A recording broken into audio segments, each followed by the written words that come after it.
Mr. Donald J. Trump! Whether his party fully supports him or not, Donald Trump is racking up the victories and gloating in the air of being what his supporters call the Republican presumptive nominee by taking aim at his likely general election opponent.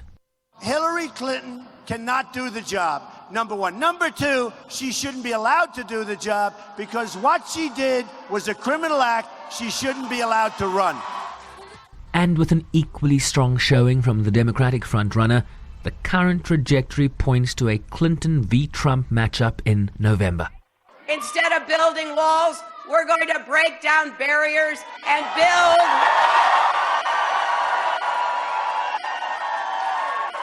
ladders of opportunity and empowerment so every American can live up to his or her potential, because then and only then can America live up to its full potential too. This political analyst believes Clinton is on track for her party's historic nomination.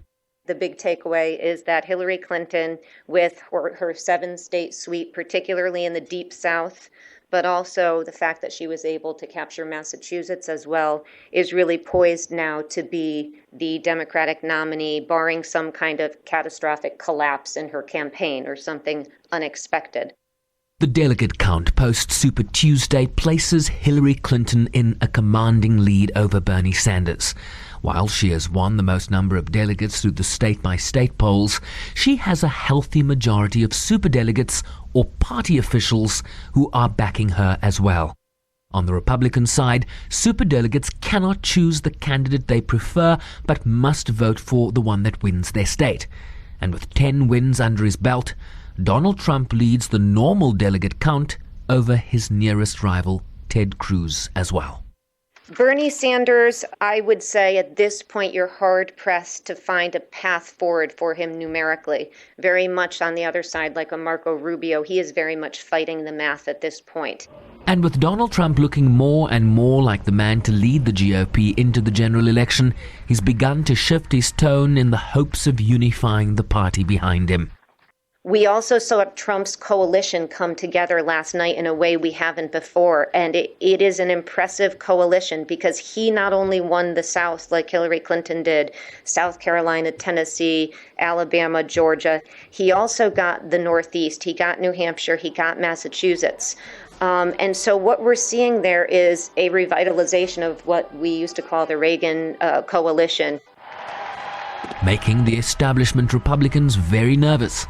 I think the question everybody's asking is, how do you stop a Donald Trump if that's the goal of the establishment? One path that people have talked about is everybody else has got to win their home state. So Ted Cruz did that last night. If Kasich wins Ohio, if Rubio wins Florida, those are big states. And now, because it's going to be winner take all, you could essentially mathematically, and I would say theoretically, because it's not at all clear, but make sure that Trump doesn't have the delegates he needs going into the conventions.